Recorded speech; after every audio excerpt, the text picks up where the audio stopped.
real big believer in the separation of church and sport there. A real big believer of the separation between sport and genes. True religion genes. True religion genes.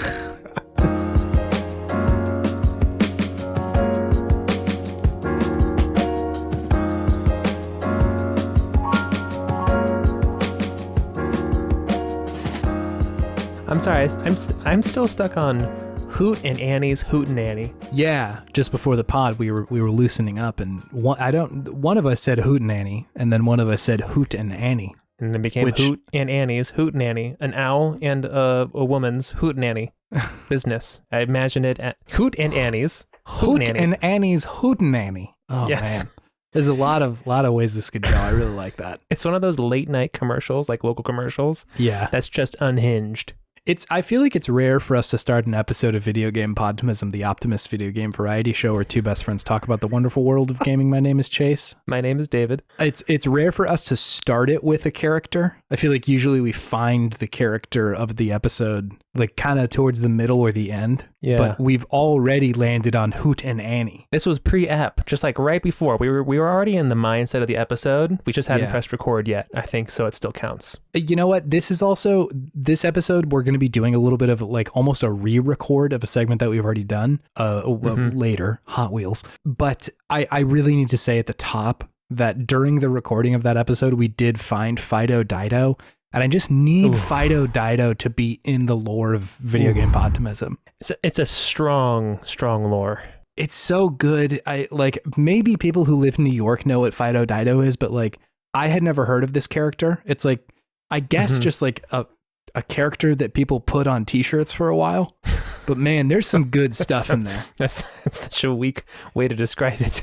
Yeah, I don't know what else people put on t-shirts. I guess so, but it's not like a brand. Like Fido Dido isn't like a thing that people are like really into. They were it was a movement, Chase. It was a movement. It was also the 7-Up like logo for a second was Fido Dido. So like you may recognize the character from there. There was a TV show. But my favorite of the t-shirts was just Fido laying on the ground saying "No pain, no pain." Get it? Which is like no pain, no pain. I've been like it's sent shockwaves through my life seeing that t-shirt. I just need everybody to know up front that Fido is here with us. We were changed people after that episode, and no one got to bear witness to that, so we just had to be upfront about it. Fido Dido changed us for the better. The Dido flows through me even today. Yeah, I gotta get a no pain like me too placard for like the clinic I work at. Yeah.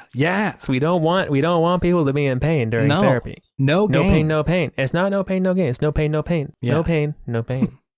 David, have you been playing video games?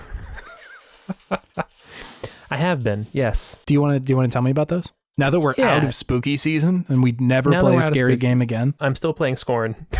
Nice. It's good. Still lots of squelching. Still lots of nasty things to look at and see. I was just going to ask, is the story doing anything? No, not really.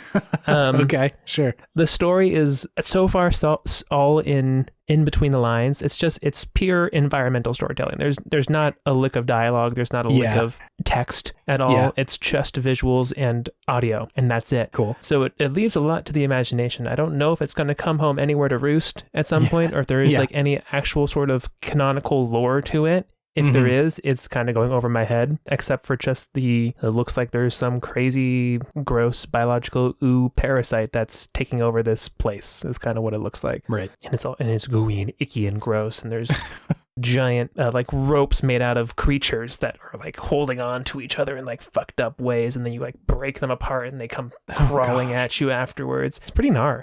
That's hellish. Yeah. But it's still fun. I have a gun now, like an actual honest to goodness gun. An honest to goodness gamer. An honest to goodness gamer gun.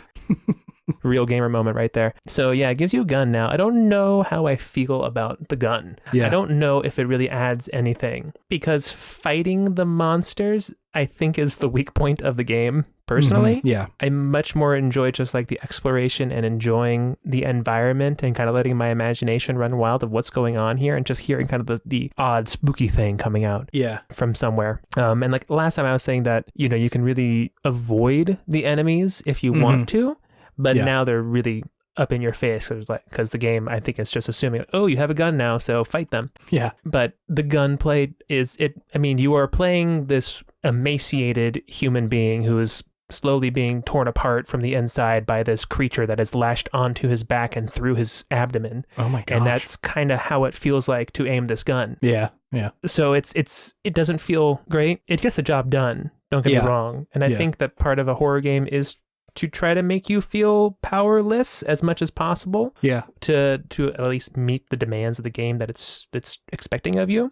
Yeah. But I wouldn't say that the gunplay is anything exceptional. I think, I don't know, maybe they wanted to put it in there just to appease the gamer masses, but I don't know if it's necessarily needed. But we'll see. I've only done a little bit of it so far, so maybe it gets better. Maybe I'm just doing it wrong. I don't know. Yeah. Because I just figured out how to heal myself yesterday, and I know I could do that the whole game. So there's that. Jesus. I told you, it doesn't tell you anything. Yeah. It just gives you this weird living disc. It looks like a sand dollar almost, but it has these little blood pockets that come out the top. And I didn't realize that you go around and you fill them up at these stations that have this spike that comes out of the wall, inserts into it, and just fills them up like little balloons. And you see them kind of pop out at the top of this sand dollar alien goo thing. Yeah. I had no idea what this was for, but apparently it's my health. And then also this sand dollar goo thing is what carries my bullets as well. So I had to reload from this thing. It's so very strange. Bizarre. It's a bizarre game, but I'm still enjoying it. It's a wholly unique experience, and that's something that I definitely search for in games nowadays is you know, what have I not done? Because I've done most things at this point. So kudos to the development team for that. But I'm curious to see if this game is actually trying to say something interesting or if it's just trying to be a vibe. Either way is interesting, but I'm curious to see where it goes. Yeah, it sounds like the combat sort of reminds me of the Forgotten City, that game from last year where there was a little bit of combat in there and I was like, man, I wish there wasn't combat in that game. Yeah. It's so much more fun just to go around and talk to people and not that these games sound similar almost at all, but in the same way. Having played both of them, I can tell you they are not. Yeah. It sounds like there's almost an obligation to put combat in there. Yeah, it feels like they put it in there because people expect combat from a horror game. Yeah, yeah. It's interesting. We'll see how it goes. I have no new games this week. I've also been still playing Mario. Cool. Bowser's Fury. Nice. Which is still a certified heater. It is bringing the heat. This game is really good. If anybody has a Switch and you like Mario even a little bit, please play this game. Play the Mario game. It's really good. It's really good. And if you haven't played Mario 3D World, that's also really good. That's also a very good one. Yeah, that one's very good, but it shows its age a little bit. This one is just really... It's really good. It's just open world. You could just explore as much as you want. All of the different little levels that you run through are just platforms over the water, and they change whenever you get a cat shine, which are their stars. Add different elements. They block off certain areas. They give you new power-ups to go and do things in there. They give you time trials, so you can just kind of run through this level multiple times in a row. And there's no... It automatically evolves to the next form of itself right when you get the cat shine. So you can just go right down to the beginning and go through again. There's no waiting, there's no load screens. It's just smooth, seamless. It's great. I think that's the biggest thing that I noticed from this game compared to other Mario games is just how quickly you can go through and do the same level maybe 4 or 5 different times in a 15-minute, 20-minute time span and just get all the shines there. So it's just interesting how they are able to just change and still make the same platforms interesting and different and new and engaging each time with just small little tweaks to the formula. So I'm really curious to see what or if they do anything more with this formula, more just expansive of it. Yeah, I'm excited to see what the future of Mario is beyond just the next Odyssey, beyond jumping and yahooing and Chris Pratt. Beyond yahooing. What if they make the next version of this game, but it's a tie-in to the Super Mario movie? They have to make a tie-in to the Super Mario movie, right? I don't know. I think that's the law, isn't it? I mean, I don't think there was a tie-in for the one in the 90s. That one was something different, though. That one was conjured, not made. It doesn't count. That one was conjured, and it's beautiful in how terrifying it is, truly. Yeah, but John Leguizamo was never in a Mario game, which I think is kind of a bummer, to be honest. Uh-huh. I would prefer him be in a Mario game. He was Luigi, right? He was Luigi, yeah. I mean, he was kind of like a Luigi-ish character from Encanto, wasn't he? I can see Luigi being Bruno. Yeah, little Bruno's got some Luigi energy. I mean, that makes sense. It's green. It's green. It's tall and lanky. Lives in the walls. Yeah, Luigi known Clairvoyant. for living in the walls. He hunts things that live in the walls. Luigi's Mansion. That is true. Yeah, you got me there. Yeah, watch yourself. Watch yourself, Chase. Watch your Leguizamo self. Watch your Luigi Guizamo self. There was a lot. Luigi Guizamo self. I don't know that I like hearing Luigi Guizamo. The middle section of that word is sort of, it's hard to listen to. He's the main financial backer to Hootenanny's Hootenanny. The lore Brought to you by Luigi expands. Guizamo. The lore expands. Lore expansion. Yes, it's happening before your eyes.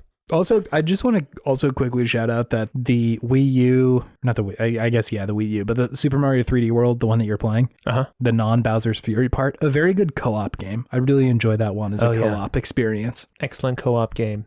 Yeah, it was good back on the Wii U, and it's good now, too. Mm-hmm. You can have up to 4 people playing, can't you? Yeah, you can. Bowser's Fury is also co-op. Only 2 players, though. That. But I think one of you plays as Bowser Jr. I don't think it's the same as being a Mario-type character. Right, You're kind of a sidekick at that point. But still cool that they put it in there. For sure. We need more couch co-op games. It needs to be a thing. That's all I've been playing. Chase, what have you been playing? I've been playing some games. I feel like I'm sort of all over the place. I've got my hands in a lot of pots right now. Is that a saying? Do people say hands in a lot of pies? All my fingers, they're in different pies right now. Hands in pots, fingers in pies.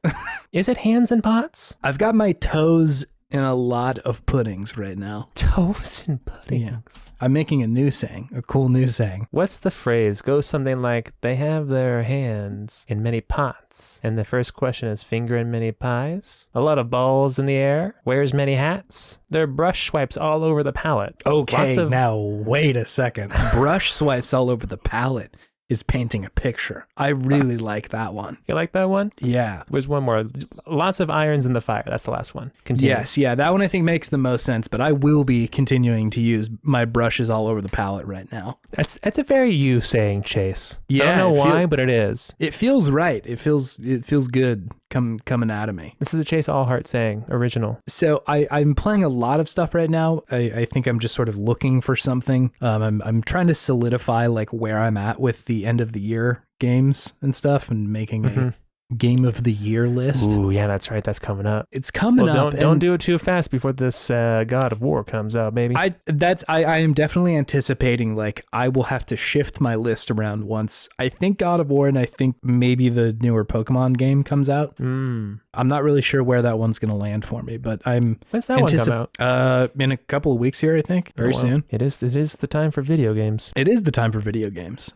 So I at least wanted to like get a list in place and be like, okay, I can toss the new ones in there when they come. But I'm revisiting a lot of stuff from earlier in the year. But there's 2 things that I want to talk about that are newer. The first is this game, I think it's called SIGNALIS, is how you pronounce it? Okay, yeah. This is a game that I saw on Game Pass, and it was getting like a little bit of buzz on like I think Polygon and stuff like that.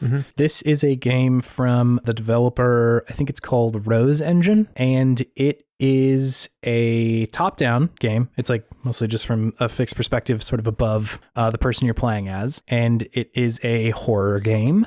Very spooky horror game. Spooky. We're still in the spooks right now. Both of us. Yeah, I'm still living in it. Initially, like if you're looking at stills of it, it sort of looks like it is a like purely 2D experience, but all the like characters and it looks like the environments too are sort of like rendered in 3D. And so when it's in movement, it has this really cool look of, again, looking semi 2D, but like at the same time, you can tell that like there's depth and like dimensions to the characters that you're playing as, or the people you're interacting with, which is really cool. Yeah. I am really enjoying this game. I think it's got like a lot of cool stuff in there. It is like definitely wearing its influences on its sleeves. I think like you can see a lot of Resident Evil in it. You can see a lot of Silent Hill in it. Well, it's like a classic style horror game, isn't it? Like a tank controls kind of fixed perspective sort of situation. You are always playing it. Well, that's not true, but most of the time that you're like playing the game, it is just top down. Top down, okay. And so like you're not really dealing with the fixed camera stuff, and the controls are just like regular, like it's like controlling Zelda, right? Mm-hmm. Up is up, that down is down. I think when people are talking about it being like a more classic horror game, I think what they're referring to is a lot of the inventory system is very Resident Evil. Like you can only hold a certain amount of stuff at a certain time. You're usually kind of low on ammo, and there's like sort of monsters stalking around the space base that you're in. And so like, I think it is a little bit more classic, and just in the sense of like some of the mechanics that it's pulling out from the PS1 and PS2 era. A lot of the like, the way that they display documents looks very similar to Resident Evil, where it's like just like a piece of paper on a black background and then you read the text. Gotcha. Right? And just put it right up there for you to read. Exactly. Yeah. The UI also kind of reminds me of like Metal Gear Solid. I don't know if that's intentional or not as much as the other stuff is, but I was like, nice. Love that.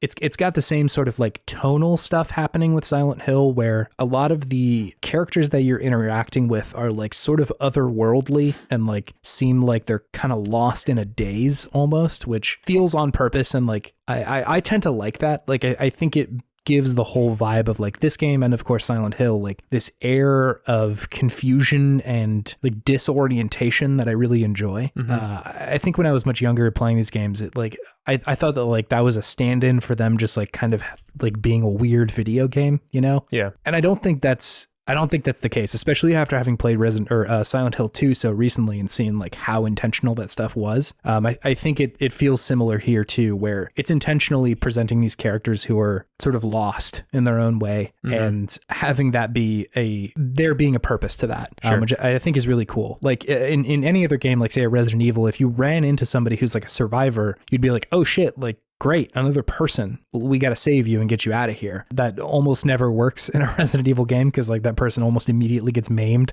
But in Silent Hill, it's like you'll run into somebody else and they're both just like, they kind of make eye contact with each other and say some weird dialogue, and they're like, all right, see you later. Like it is the actions that they take with each other are so confusing, and like, again, having played Silent Hill 2, feel very like familiar in a way that I think is really cool. Not to mention like the save points are also just like red squares like they were in Silent Hill 2. Yeah. It's not exactly the same thing. It's on like a computer, but I think the influence is definitely there.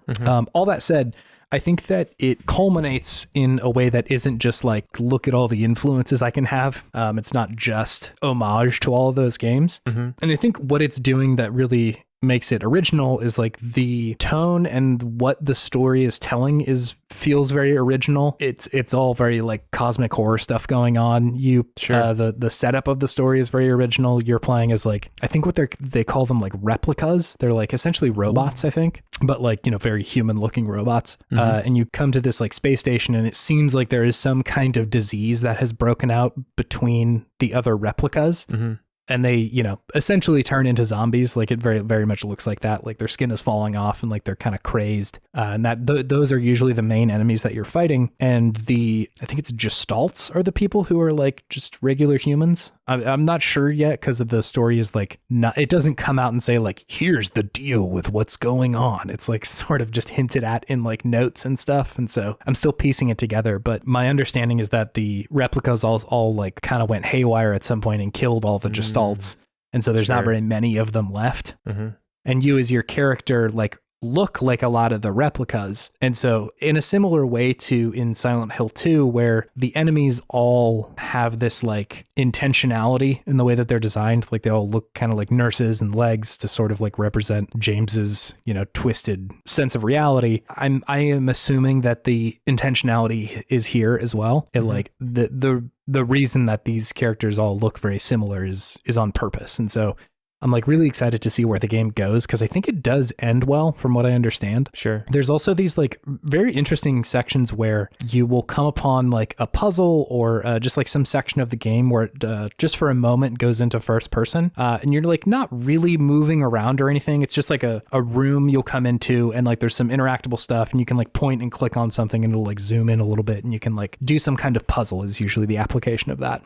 And those sections really remind me of like the PlayStation 1 like lo-fi horror stuff that has been coming out the past few years. Reminds me a lot of Paratopic. I think you had played that one a little while ago. I played Fatum Batula. You played Fatum Batula and you bought Paratopic in like a bundle on the Switch, right? Yeah, I haven't touched Paratopic yet, but it's on the list. It reminds me of that one a lot, just in like when it goes into the first person view, it just visually kind of looks similar.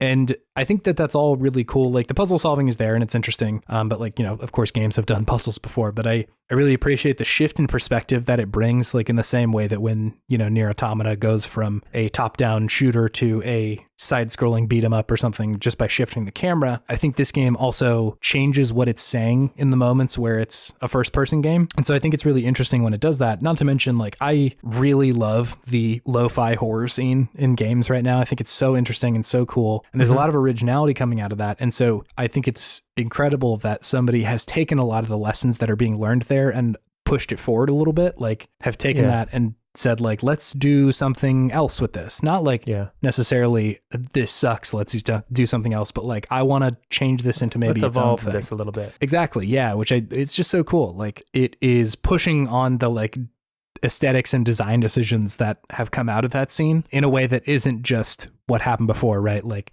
oh, it's the PlayStation 1. Let's evolve this by making the games look better, like how the games industry sort of like grew up at that moment. It is, let's take the lessons we've learned from horror and like sort of the aesthetics of that and see what we can do in something that isn't just, the first person kind of horror game that has been out for a little while. So like it comes together really well, is I guess what I'm saying there, in a way that feels original and fresh, despite kind of being a throwback game. Yeah. So I'm really enjoying it. It's on Game Pass. So if you have that, it's worth a try, if any of that sounds interesting. Yeah, worth a flyer at the least. Yeah, for sure. So yeah, Signalis. It's good. I am also playing Marvel Snap, David. Marvel Snap? I'm playing a lot of Marvel Snap in the past week or so. What is this? This is a deck building roguelite? No, it is a deck builder. It is, so I don't know how much you remember about this, but back in the Hearthstone days, Ben Brode was a big name in Hearthstone. He was like one of the main designers. I was just thinking about Ben Brode today. Oh, really? Nice. The cosmos was calling out to you. Absolutely. I say greetings like him still. Yeah, there's a lot of those like chirps from Hearthstone that are like just totally cemented in my mind. Like it was a pretty solid game. Any of the class sort of like greetings, any of that stuff is all just burned. Well played.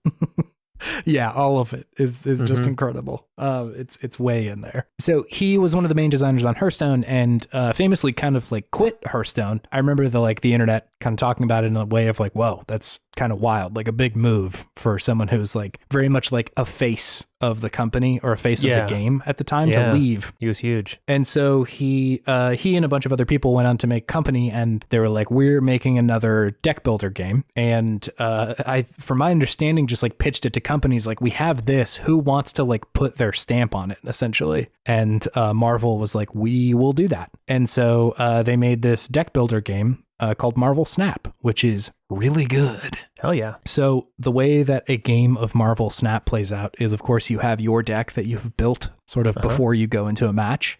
And the way the game plays out is that there are 3 like locations that you are presented with on the board, and there's a big pool of locations that they can pull from. Each one of them has like a specific thing that happens there. So like one of them might say all cards have -1 power here, or if you play these kind of cards, they'll get, a buff or something like that, or all sorts of crazy shit, right? Like there's one of them that's like, if you play one card here, it gets duplicated 4 times. Whoa. That's as many cards that can be played here. You can also only see one location at a time. So like turn 1, you see the leftmost, turn 2, you see the middle, turn 3, you see the rightmost, and then there are 6 turns.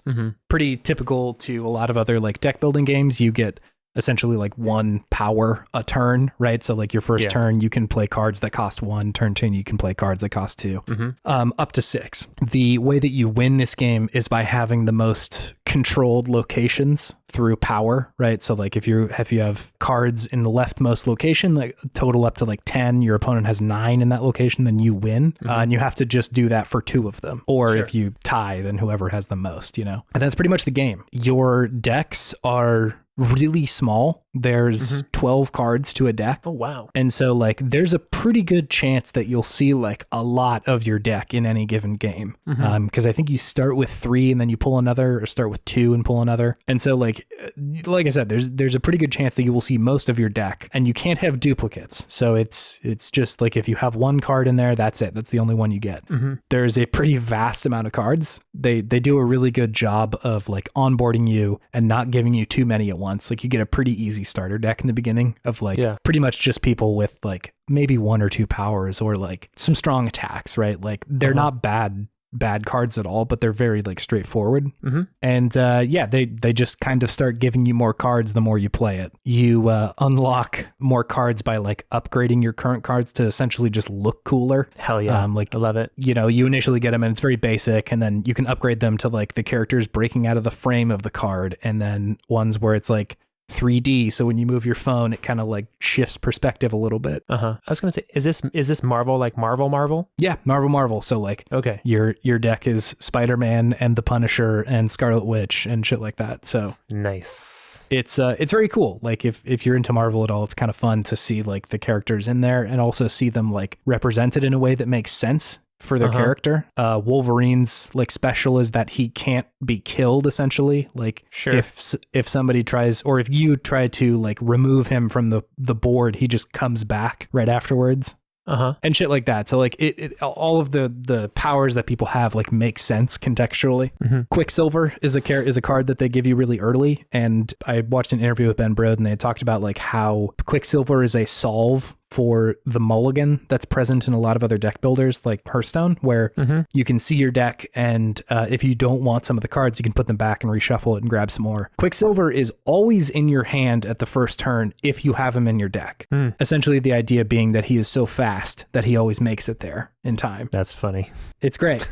Like it's very good. And like I think that like they make a lot of decisions in this game that break with some of the traditions of like normal quote unquote deck building games like Magic or Hearthstone or anything like that. And I think that they're really smart, a lot of the decisions. I think like making a deck that is very small is very smart. They like it really never gets away from you. You always understand like what's in your deck, what needs to be there. If you remove like one thing, you're like, okay, what am I going to replace that with? Because that's really significant to even add or remove one card.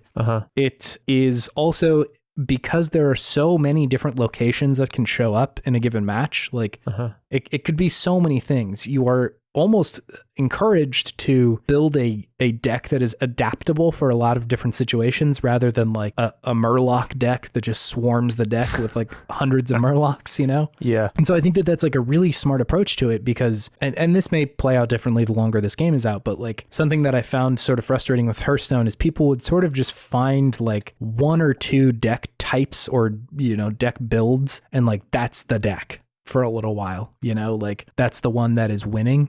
Because a lot of the time the variance between those matches was like what you draw in your hand and if you just like draw the right thing, versus like, you know, because there's like probably like 30-40 locations in this game. There's like a ton of different kinds of combinations, and so it really behooves you to make a deck that's like, okay, this is going to serve a lot of purposes, these are just pretty good cards in general, rather than like, you know, trick cards essentially, where like there's one cool trick that I can do if, you know, I get the right stuff. So it's really cool. Like I usually feel very empowered to just make like a solid good deck out of the cards I have. Not to mention like they've also sort of broken in a good way like the deck curve. Like you don't necessarily need to always play something on turn 1, always play something on turn 2 to like win the game. It's very frequent that like I've seen or done like games where it's like I only played cards on turn 3, 4, 5, and 6 and still did really well. And so like, again, it's more just about like your deck construction and like working well with that. So it's a fascinating game. I'm really enjoying it. The matches are also like a minute. They take so little time because like you're only in there for 6 rounds. You can't play that many cards. There's not that many cards to begin with. Sure. And so like, God, it is nice to just be able to like play a little bit and then drop back out. Yeah. Versus like, you know, some Hearthstone matches took fucking forever. It takes so long. Yeah. I don't mean to compare this game so directly to Hearthstone, but like that's definitely the card game that I played the most of and have the most experience with. So I'm usually comparing those two. Not like, of course, not to mention like Ben Brode worked on both of them. So it's interesting to kind of see like what they've changed since then and what's remained the same. So it's fascinating. I love this game. I think it's really cool. It's just good. Like I'm having a fun time all the time. I don't find myself nearly as frustrated as I did sometimes with Hearthstone. Like sometimes you'll play it and be like, oh God, like I just had like a bad game. Or like somebody just like totally what I needed. Yeah, you didn't pull what I needed. Dr. Boom was at the bottom of my deck. Yes, somebody just like totally rolled me and I like did terribly versus like if you lose here, it's like not that big of a deal. You lost maybe a minute. You can also there's a mechanic in there. Like if you think you're going to win, you can snap, which means like I predict that I will win this game. And the earlier you do that, the more you stand to gain if you do win. Like essentially you have these little like cubes that you can win or lose depending on if you win or lose. Cosmic cubes. They may be, I don't know. Cool. But if somebody snaps and you're like, I am doing terribly, I'm just going to back out. Like you can retreat and you only lose one cube, right? So if you played the game, somebody snapped like turn 1, turn 2, by the end of the game, you're like kind of wagering 8 cubes at that point. But you know, if you're like, I'm not going to win this one, I just feel it in my bones, or like the locations aren't right, or this person has clearly had a better hand than I do, then like you just back out and it's like not that big of a deal, kind of no harm, no foul. Cool. And so I think like they're making a lot of decisions that just make it fun to play, which is really nice. I think that I had the best time in Hearthstone in the early days. And so it kind of reminds me of that era. And so I'm interested to see like how this game grows, if it kind of has the same arc of like, you know, once there are too many cards, it becomes untenable or what, but I'm having a really good time with it so far. I'm really enjoying this game. What do you play it on? Just your phone. I'm playing it on my phone. Phone game. Cool. Yeah, it's good. It's a good video game. How do you buy packs? How do you get new? Is it just like do you just upgrade to get new cards? That's it? Yep. You, I think you probably can buy stuff, but like the monetization of it feels not bad at all. Like it doesn't feel nearly as predatory as a lot of other like card-based games do. Sure. Essentially, like you get points whether you win or lose, like for some of your cards, essentially like experience. And whenever you upgrade that, you get other sorts of points that go towards a pool that are, you know, once you hit level 10, you get a new card, or level 12, you get a new card. Sure. And stuff like that. And it is very gradual, I will say, which is like, again, a really smart decision rather than just like unloading 30 new cards on you. It's like, okay, you've got your deck and here's one new card. Like, does that look like something that might fit into your deck? And then you can go and change it and test it and see like that did work or didn't work or whatever, rather than, you know, just like I said, unloading 30 new cards. And you're like, I am so overwhelmed. I don't know what I'm going to do with all these. It's like, do you want Scarlet Witch in your deck? That seems like it could be interesting. Or like, I don't like my 3-cost cards. Is there something that might fit better? And then you just go check and like pull one of them out and put another in. So it simulates for me the sense of like having a very good, a well-built deck without having to go like look up a deck build of somebody who plays Hearthstone 40 hours a week or something like that. Which is nice. It feels very similar to the experience I was talking about playing Resident Evil 3, the remake of it is simulating what a speedrun feels like without me actually having to speedrun the game, you know? Sure. It is making me feel like a good deck builder. You are a good deck builder, Chase. Maybe, but like the game doesn't show its hand, of me being like, you know, going up against people in this deck really crushing. And you can also kind of curve that a little bit, you know, like if you feel like I'm not doing well or this deck isn't working, you just retreat. You don't have to go through the whole rigmarole of losing rank or whatever. Sure. So it's good. Is there any ranking system, or is it's just there is, yeah. Essentially it's like for whatever game you play, like I said, these cosmic cubes, if that's what they are, go into your like kind of rank. And so I think it's like, you know, every 10 points is a new level. I think I'm at like 30 or something like that right now. And so you can, you know, win or lose rankings. I think it goes up to like 100 or something like that. Yeah. But I've also noticed that like the more I play, sort of the more I'm sort of like going up. So I wonder how much of it's just like, you know, play a lot and you'll get higher. Sure. But we'll see. It's interesting. I like all the card stuff. I like how it kind of feels like poker in certain times where you're like, I'm kind of wagering that I'm going to do well here. Yeah. Or like, psyching your opponent out of like, I'm going to snap on turn 1. Let's see what they do, Yeah, so it's cool. Are you punished if you snap on turn 1 and lose? I mean, you will lose that many cubes, right? It's just essentially cubes. Yeah, whenever you're snapping, you're essentially saying, let's play for more cubes now. Under the assumption, hopefully, that you win, but you could lose as well and lose that many too. That sounds fun. It's good. It is a very easily like testable game to see if you like it, like you don't really have to like buy a bunch of booster packs. You don't have to like go get a starter deck or anything like that. You just download the game and they, set you up with a bunch of bots to play for a little while you're learning the game, and it's good. It's fun. Oh yeah, I'm gonna give that a shot. Yeah, it's definitely worth it. Anyway, David, this will all bring me to my optimistic thing of the week. Okay, what is it? It's cards in video games, David. Cards. Gotta have more cards. Perhaps unsurprisingly, the guy who's really into deck building roguelikes, I like cards, David. I like cards. I understand. I like cards of many variety. Of the deck builder, there's a lot of other instances like Mega Man Battle Network where you can collect cards that you can use in battle. Have you gone more than a month on this podcast without talking about Mega Man Battle Network at least once? I hope not. I feel like I would be betraying the audience if I did. Betraying yourself, betraying the audience. Yeah, me too. I'm a part of that. Yeah, I don't know. I hope not. That's funny. There's all sorts of like cards and Arcana and Persona. Love that. Very good card stuff there. It's good. I like a card. I like when the card art is really good too. Marvel Snap has really good card art. Like the characters are all really cool. You can get really good variants of cards that are just like they look different, or they're in like a different like art style, right? Like these are the pixel based like characters, or like this artist did this series or something. Yeah. So it's good as hell. That's great. I love the little morsels of lore you get on a good card. Oh yeah, absolutely. If it's done well, you can see like why are they doing that? But like if there's something like written on the back sometimes or on the bottom. Oh yeah, sure. Like a phrase like I say this or something just spooky or scary or like ominous or cool. Fantastical. If there was one bit of criticism against Marvel Snap, it's that I wish I could click the card and see like, what's this character all about? Because like, listen, they don't have bios. I know it's a big problem. I need an age. I need a height. I need a weight.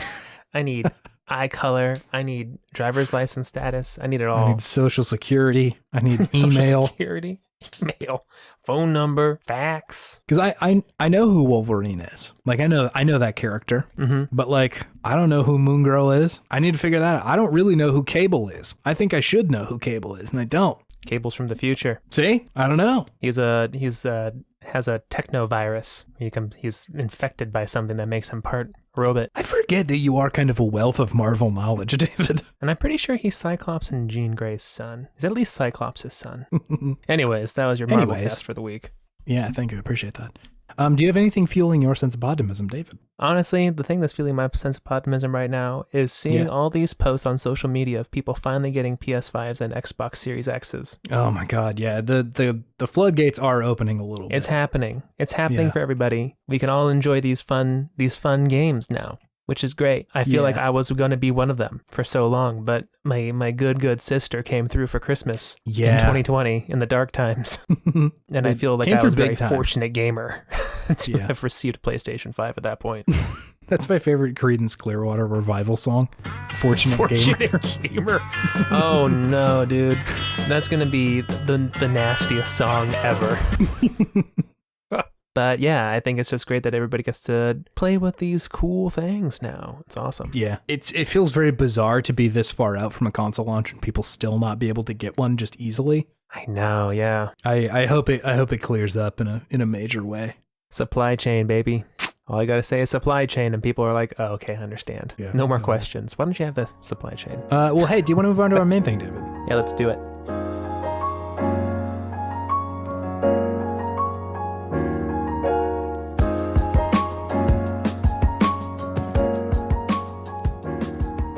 Hey, it's Good Games. It's the segment where we talk about the okayest games for yesteryear and gush all the things that we love about them. And we're doing one that we've done before, but you just haven't heard it, listener. Yes. It was our secret, super secret podcast that we did that we didn't release to anybody. Well, Audacity decided to not release it to anybody. I wanted to. but Audacity slapped it out of my hand as I went to edit it. Your computer does weird things to the pod sometimes. It's like once a year. It's true. It's about yearly that something goes really, really weird. First the Nier Automata episode, then this one. Hopefully, both times we talked about very interesting characters. Fido Dido and 2B, yeah. Well, more Yoko Taro, yeah. He didn't like us talking about him. He's a very secretive man. We are doing a game today that was suggested to us by listener TK. Thank you, TK. Mm-hmm. It is this game called Hot Wheels Turbo Racing. Hot Wheels branded game. Hot Wheels branded. The wheels are hot. The wheels are hot and the branding is hotter. You won't believe the branding in this game. The wheels are hot and the racing is turbo. These hot wheels say Hot Wheels on them. How's that for some hot branding? Before we get too far, David, can I hit you with some hot brands? Please, hit me with those brands, baby. Capitalism lives on. Hot brands. So Hot Wheels Turbo Racing came out August 31st of 1999. It was made by Stormfront Studios. They also made Neverwinter Nights, Lego My Style Kindergarten, Bloodwake, The Lord of the Rings, The Two Towers, and Aragon. Everybody's favorite dragon game. Wow, that was a pull right there. Was it like a movie tie-in game for Aragon? So I think it was the Aragon that nobody liked, from what I've been told. I love running into people who are big Aragon fans, and I have never once run into one of them and they're like, yeah, the movie was fine. They're usually like, that shit sucked and I hate it. Yeah. It is never without question, without fail. All of them are this movie is the worst thing I've seen in my life. Which I sort of get it, right? Like if you're such a huge fan of like one specific property and they just totally blow it on the movie, like, you know, that stinks. Last Airbender, bad. The good thing is, like, you know, the show still exists, so you can just watch that, which is cool. Yeah. Or, Dragon Ball Z Evolution, the live action DBZ. Gosh. Pretty tough. Wow. A tough watch. Mm-hmm. But I think it is pretty egregious when it's a book and it turns into a movie. You know, like, it could have been so good. I have no other visual media to replace this with. Yeah. So I do have a review of Hot Wheels that you, David, have heard before, but the listener has not. It is from the outlet. I'll be surprised again. Whoa, what is this one? This is a outlet called Video Games. I think it's German. I liked you doing an impression of me being surprised again. I appreciate it. I'm working on my David. So I have taken the review, which was originally, I believe, in German. I've run it through Google Translate a bunch of times and eventually spat it back out in English to really mangle it and get an artist interpretation, specifically Google's interpretation of this review. So let's take a listen to what they had to say. Video Game said, Hot Wheels isn't a screen-saving game before the end of the month, but a short break is nice, especially since course management and systems are complex, but not always dark, secret, and hidden. If you are looking for a racing game with a difference, you will definitely enjoy Hot Wheels. But what can I say a little bit? True religion or physical training should be outside of sport. And that was a 78 out of 100. Real big believer in the separation of church and sport there. A real big believer of the separation between sport and genes. True religion genes. True religion genes. Genes have no place in sports. You can't move your legs at all. And they chafe and they're hot. You take your fucking jeans off my football field. Elastic or polyester or nothing. You know, oddly enough, I don't remember a lick of this review from the last time we did it. I remember none of it. That was beautiful. That was great. Totally fresh to me. It's still certified fresh.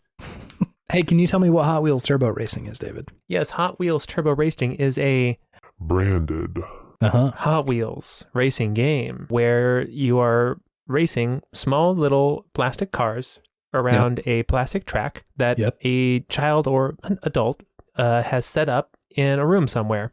Actually, no, in this one, it's not rooms. It's like the Arctic and shit like that. Yeah, I think there's not a lot of concession given to like, this is a tiny place. It's just sort of like, it's like the desert. It's like plastic tracks, but it's big environments. Yeah. The child's imagination is running wild. It's actually a sandbox.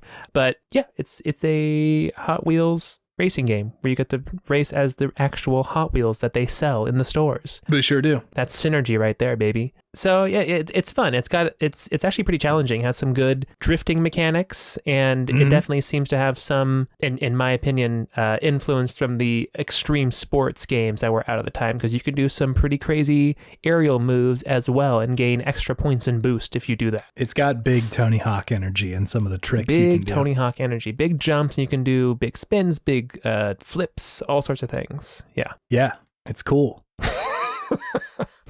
Well, that's a good episode. Yeah, goodbye, everybody. What'd you like about this game? I liked that it was difficult. Yeah. It definitely demanded good drifting and precise movements from the player. Yeah. So it obviously wasn't just made for kids. Like, of course, kids could enjoy it, but if you really wanted to be good at this game, you had to try pretty consistently throughout. And if you messed up a little bit, you could get way back. It didn't seem like there was any like rubber banding, or maybe like just less rubber banding than you would find in a Mario Kart, right? Where if you get far behind, then you can catch up a little bit easier because everyone slows down to let you, compete, right? Right. So I thought that was nice. I liked all of the different cars. They were all cool and unique and interesting. And did they have the Triceratops car in this one? I don't know, but all the cars were cool and they had cool names. Yeah. There was one that was just like two cars like stitched together. I've written down here a few of them because I did like a lot of their names. Yeah. The Formula 5000 was an incredible name.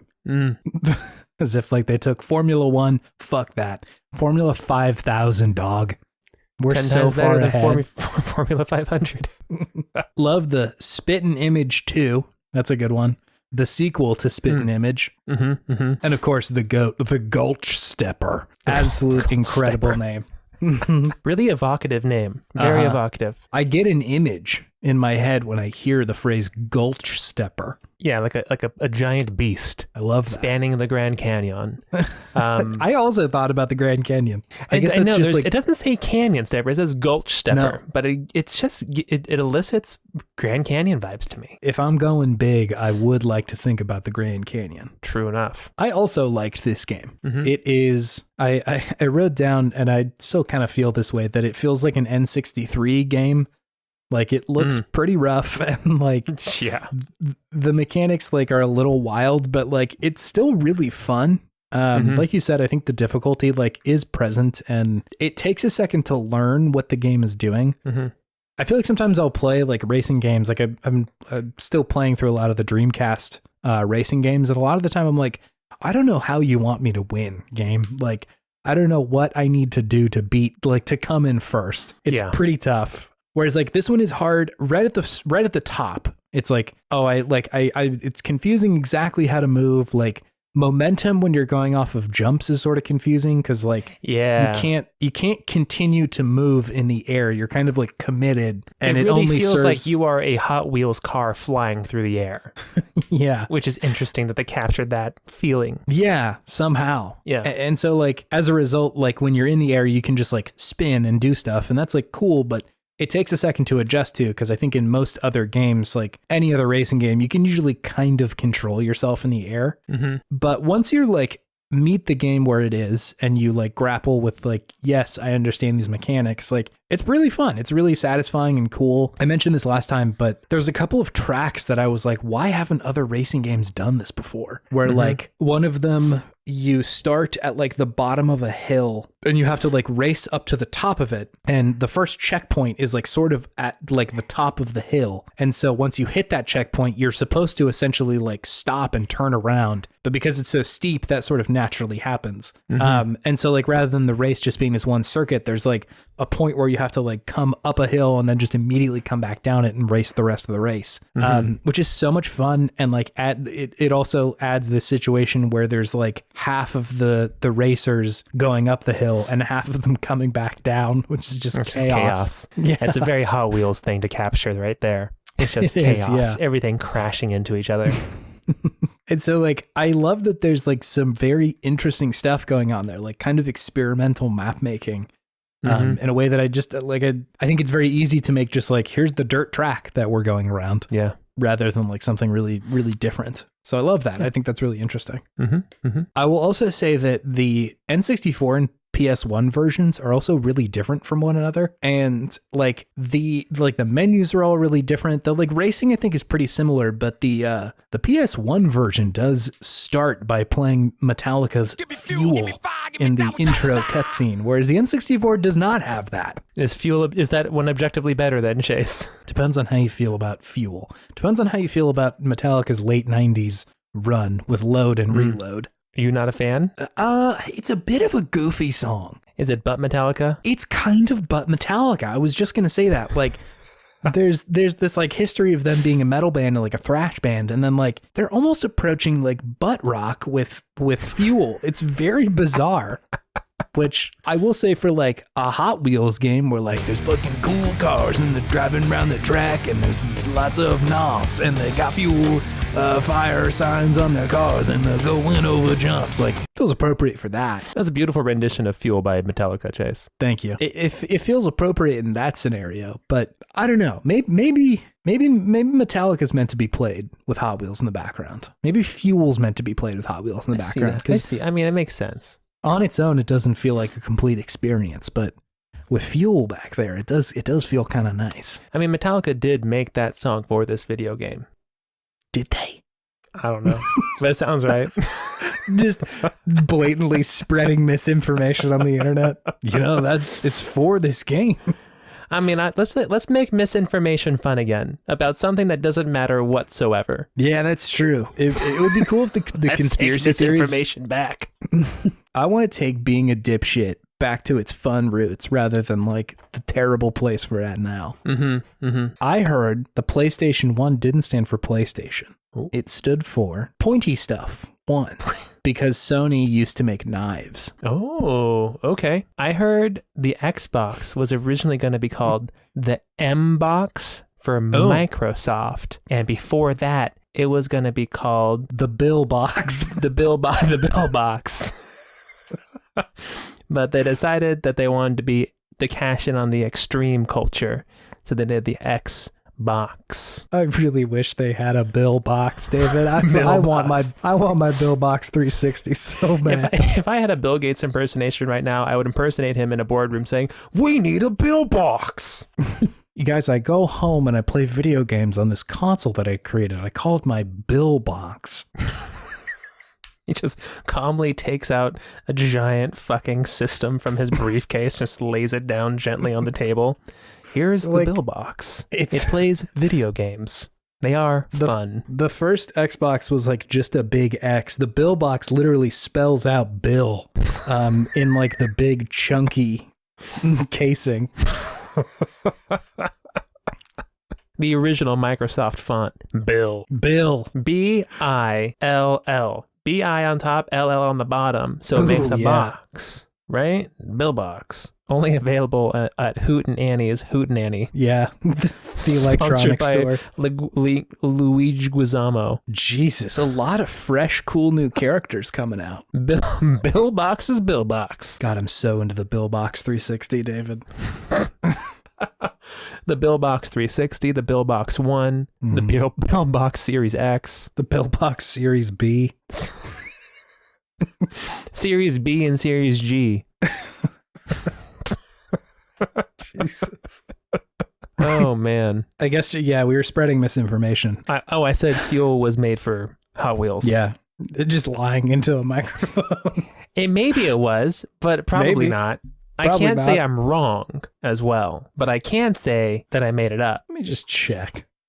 Because that would be wild. There's no way that Hot Wheels had enough money to be like, hey, let's get Metallica to make this song. No, it appears to be wrong, but I will say it's not too far off. The demo version of the song called Fuel for Fire with different lyrics was used as a theme song for NASCAR on NBC from 2001 to 2004. So, like, we're not all that far off, David. Was it made for NASCAR, though? Or just used by NASCAR? It was just used, yeah. I mean, every car company was just like, Metallica, let's go. It was nominated for a Grammy. Grammys are a sham. It was nominated for a shammy. That's really what it was nominated for. David down with big Grammy. Doesn't like the Grammy establishment, huh? I mean, I feel like out of all the big award shows, they are the least credible, personally. They put all of hip hop music into the urban category for years. It sucks, yeah. So let's talk about that for a second, really. Yeah. What they don't talk about either is that the Grammys were originally started and it was just some guy talking about music his grandma liked. They used to be called like the Grammys. So I don't think we should be taking that seriously at all. It was his grandma, whenever she went to one of his high school band concerts, would afterwards give him a Grammy, which was just a very nice, like, hand-whittled trophy that she made for him. Which was nice of her, but I don't think we need to make a whole award ceremony about it. I mean, these are facts. Maybe. They're not facts. I'm sorry, everybody. We're abusing your trust. We must move past this, Chase. Be better. I like this game. I think it has kind of no right being as good as it is. Yep. It feels very unassuming popping this one on. And like, I almost always just kind of assume like if there is a tie-in game, especially in the 90s where like there's just so much like toy stuff being marketed to people and even video games being marketed to people. Like, I just assume it's probably not going to be that good. But like, damn, Stormfront Studios, you made a good racing game that like you can kind of do a kickflip with a Hot Wheel. Like, what else do you want? It's pretty cool. That's pretty cool. Yeah. Real quick, I just want to say I also love the NOS system, the boost system. Oh, yeah. Real good. You are heavily encouraged to boost pretty much at all times. They give you enough to the point where like you can kind of just always be NOSing. Like, it feels great. It feels really good. ABN. Always be NOSing. Always be NOSing. But like genuinely, you should always be hitting the NOS in this If you game. have some, use it. Use it, yeah. You're going to get more plenty soon. Just do a backflip in a Hot Wheels and you'll get more. You'll get plenty, yeah. I think this game would probably also be really good if you played it with another person. I suspect like co-op or racing against each other really improves this game. Absolutely. I didn't get to try, but I'm sure it's great. Yeah. Yeah. Anything else about Hot Wheels Turbo Racing? It's a good game. I enjoyed it. The new Hot Wheels that was released on current consoles is also good in many of the same ways. So it's fun to see the evolved version of this same game in the future. They definitely share a lot of the same DNA. So it's fun to see that they were like, okay, this is our formula and we're going to stick with it. And then just kind of went from there. Yeah, they're fun games. I mean, it's great that Hot Wheels puts in the time and effort to make a good racing game for their brand. And, you know, most companies probably wouldn't care. They'd just be like, just put it out. Someone will buy it. And they might be right, but I'm glad that they have taken the time to just put a little effort into it. It feels good. Make it good. Yeah, absolutely. Yeah. Thank you, TK, for suggesting this one. I like this. I like this game. Appreciate it.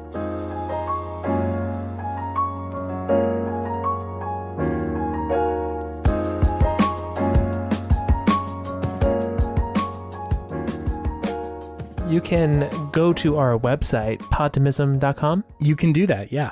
And you can look up different games we've talked about in our search bar. You can suggest us to do certain games on the good games, or you could suggest us to do kind of anything, really. We have other segments too. We don't do them as much, but they're out there. They're out there. They are out there. They're out there. Yeah.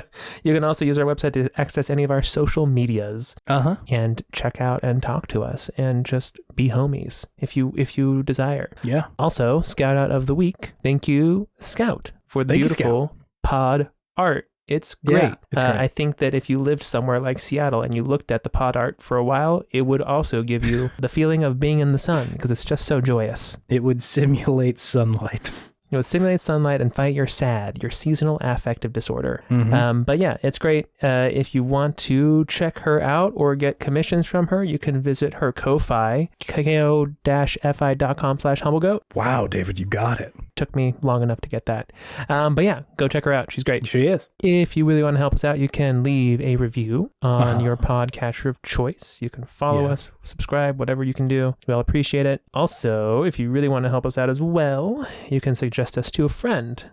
Sharing is caring. Spread the word. If they like it, great. If they don't, also great. No worries. Also great. Yeah. Finally, thank you, dear listener, for spending your time with us.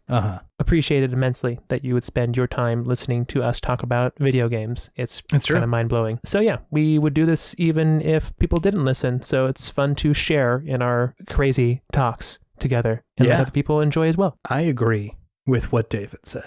Thank you, listener. We appreciate you. So Chase, do you have any video game wisdom for the week? I say The video game wisdom this week is no pain, no pain, David. No pain, no pain. If you're feeling pain in your fingies, like I do sometimes, your thumbs hurt a little bit, I got a thumb brace. I ain't fucking around. Keeps my thumb nice and stiff so I don't just crack it all the time. Why is this the first I'm hearing of your thumb brace, Chase? And your hand pain. This is what I do, bro. It's not necessarily painful, I will say. I just crack the ever-loving shit out of my thumb all the time. So it's just to stop you from fucking up your joint? Yeah, just to try and temporarily stop me from making it worse. And it usually does that when I'm playing games. I just have to kick all the time. So, no pain, David. It's going to be interesting to see what kind of musculoskeletal disorders that develop in our generation, since we're the first ones to really be using computers and phones and video games for as long as we do. Yeah. Sorry, that was an aside. I'm gonna get gamer disease personally. I got big gamer disease. It's when, we'll be in nursing homes and stuff, and they'll be like, damn, that guy has a bad case of the gamers. And I'm just like doing a kickflip in Tony Hawk. And they're like, he can't use a spoon to feed himself, but he can hit a mean kickflip. Did you see me do the 900? It was radical. Oh my God, it would be, you have to use a controller to control a robot to do all your ADLs for you. Because you can't use your hands anymore except for on a controller. I'm dictating to a robot what I want them to do in Tony Hawk. Kickflip, dude. You're not doing it right. Kickflip. Do an ollie and then press square and to the side. To the left. Come on. It's the easiest trick in the game. That's not how I would have done it. You got to do it better, robot. I can't wait for robots to play video games for me. They're coming. They're coming for our jobs and our leisure time. They're coming for our MLG gamers, dude. They're going to take their jobs. I mean, if it was all aimbots, game ogre. Game ogre. Anyway, gamers, we'll see you next week. All right, see ya. Bye, everybody.